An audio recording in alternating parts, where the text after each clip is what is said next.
I mean, the beanie itself should be enough to give it away, but in case you're new here, I'm a massive Red Rising fan. Hi, nice to meet you. Hey friends, welcome back to my channel. Today I am here on a mission to prove that one of my favorite novels of all time is not YA. Bring it on. One of the things that has driven me absolutely bonkers, you guys, bonkers, about this, talking about this book within the book community, is that so many people dismiss book one of the series as being YA. There's just so many issues with this claim on so many levels, and I wanted to break that down a little bit. I wanted to finally sit down, collect my thoughts, and give a defense as to why the first book of Red Rising specifically is not young adult. And there's so many different reasons for that, and we're gonna get into them all right now. If you're brand new to Red Rising, let me recap it just a little bit for you. We have Darrow, who is a young man in a mining colony far beneath the surface of the planet that he lives on. Darrow is something called a helldiver, which means that he basically is working the most dangerous job in his community. He faces life or death decisions every single day. He could literally be blown up at a moment's notice from a pocket of gas or fall into a pit of pit vipers or who knows what else. Now Darrow, working under the oppressive hand of his overlords, is convinced that all of this toil and all of this stress and all of this pain and servitude is going to make the world a better place for the generations to come. Little does he know that his people have been betrayed and are actually slaves of a massive and very complex society of people that dwell far above them. The first thing that I want to point out is that oftentimes when I hear this argument, people are using the term YA in a very dismissive manner, which I think is the first problem that we need to address here, because as an adult fantasy and sci-fi reader, I don't read as much YA as I did at one point in my life, and I think that's true for a lot of us. The problem that I have is when people take the term YA and apply it dismissively to books that they don't like, as a way to kind of somehow devalue them. And like, don't get me wrong, I think there's a lot of things within the YA category right now that leads people to that, but it's still frustrating to me because YA as a category of storytelling is great. It's awesome. It should be enjoyed and it should be read and it should be out there for the people that like it. So first of all, I just wanted to throw that in here as a let's stop using YA as a dismissive term, because I don't think that that helps anybody. Now, I'm not going to spend a lot of time talking about this particular book that gets comped to Red Rising all the time, but I do think it's important to bring it up because I hear it used in conjunction with Red Rising all the time. And that, of course, is The Hunger Games by Suzanne Collins. I think it does a massive disservice to both of these series when they are comped together and people kind of assume that they're a package deal, because these two books are not the same.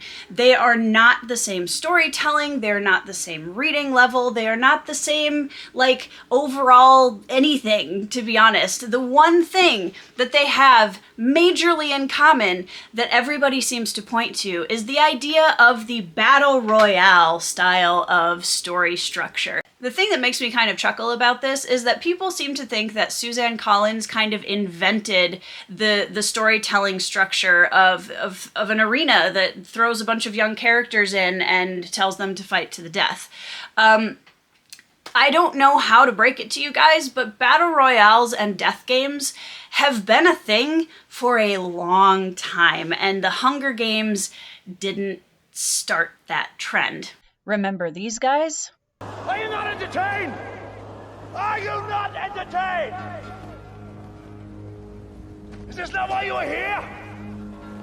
Human beings have been morbidly fascinated with the idea of survival or death games for the whole time we've been on this planet. The idea of a bunch of characters being thrown together and told to fight to the death, or even the idea of games where people had to fight, not even to the death, but to discover who was the strongest or the fastest or the smartest, that is such a massive part of the history of humanity that it really is interesting to me that oftentimes now in the book community, we kind of funnel it down to this very, very tiny package of, oh, that's the Hunger Games, or that's whatever book it might be. That is such a massive category of storytelling, and there's been books about it for ages. I just wanted to throw that in there because I know a lot of you guys laugh at me for this, but it really irks me when people kind of use Hunger Games as a comparable to Red Rising, because honestly, they are not the same book. They're not written for the same audience, and they're so exceptionally different. Do they have some similar storytelling elements? Absolutely, but that does not mean that they are the same. Part of the problem with this started, honestly, with the publishers themselves, because in the original covers of Red Rising, there was a quote on the top of the front cover that said something to the effect of, "First Ender, then Katniss, now Darrow." And the problem with that marketing focus is, I know that they were trying to kind of piggyback on all the massive success that Hunger Games and Ender's Game had both had previously, but the problem with that is both Ender and Katniss are much more YA-centered protagonists, and that's fine. They're good at that.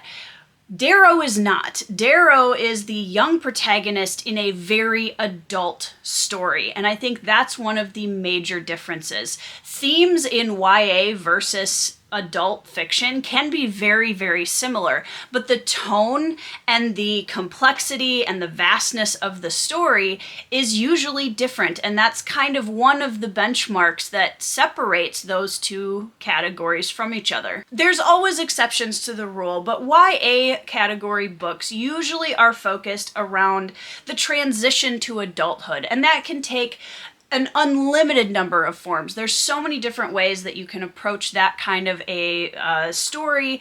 There are first relationships. There's the angst of trying to understand all your emotions. There's that theme of the terrifying space between childhood and adulthood and suddenly realizing or feeling like you don't really belong in either one. There's so many really important themes that happen in YA novels that Red Rising doesn't deal with. There are definitely pockets of all of those themes that I just mentioned within Red Rising, especially when you look at specific characters, but that's not the focus. There's going to be sprinkles of that as opposed to that's the entire cake, if that makes sense. Another big difference between these two books that I wanted to point out is the focus of the Hunger Games is you have a bunch of these really young children who are thrown into an arena with the intention that only one walks out alive. And they are just going to end up being kind of a poster child for this oppressive society that is cruelly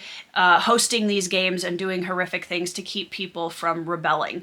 In Red Rising, that's not necessarily the focus of the battle royale that happens. It is the idea of whittling down, separating the wheat from the chaff, if you will, and finding the leaders. Are some people who are involved in the battle royale going to die? Absolutely. But that's not necessarily the point of the death games that happen in Red Rising. But I want to focus on Darrow specifically as a protagonist because I think Darrow himself is one of the best examples as to why Red Rising is not a YA novel.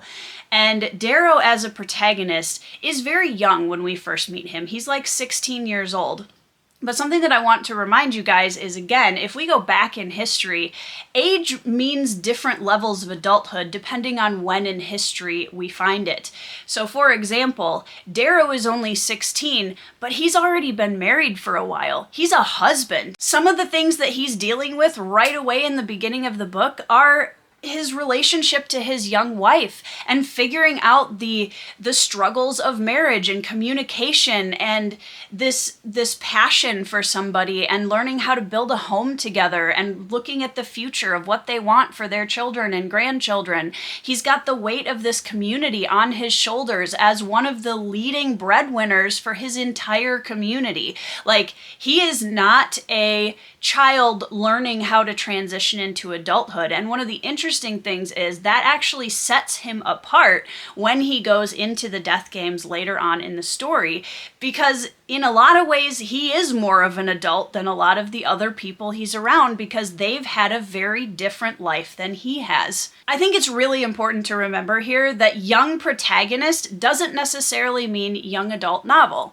Young protagonists have dominated adult fantasy and sci-fi novels for ages. I mean, I have a stack of books that I could pull out and show you guys as examples. Some of my absolute favorite reads, The Lies of Locke Lamora. This is not a YA novel, and nobody would consider it that. But Locke is a very young character, and so are the motley crew of little thieves and con men around him. Also, one that I just read this year, Blood Song by Anthony Ryan, which actually has some similar flavors to Red Rising in a lot of ways.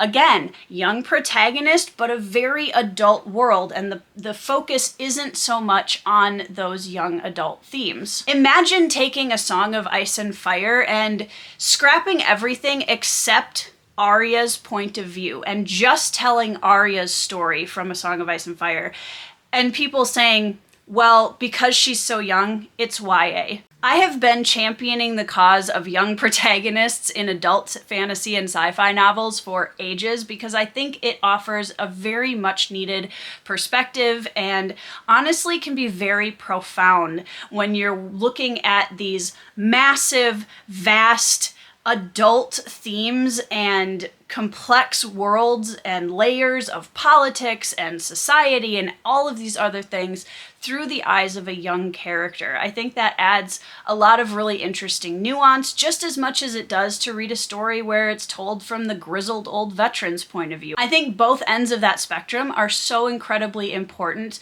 for the category of adult storytelling. Within the world of Red Rising, Darrow is a tiny part of an incredibly layered and complex world that draws from a lot of ancient history, and there's so many layered politics and friendships that just reach a depth that I really, really love in this series. And I think that where Darrow comes from and the experiences he has in this first book obviously set the stage for all of the crazy stuff that hits the fan in the next few books. As we keep going into the series of Red Rising, it becomes very obvious very, very quickly that this isn't just about one man's transition from childhood to adulthood.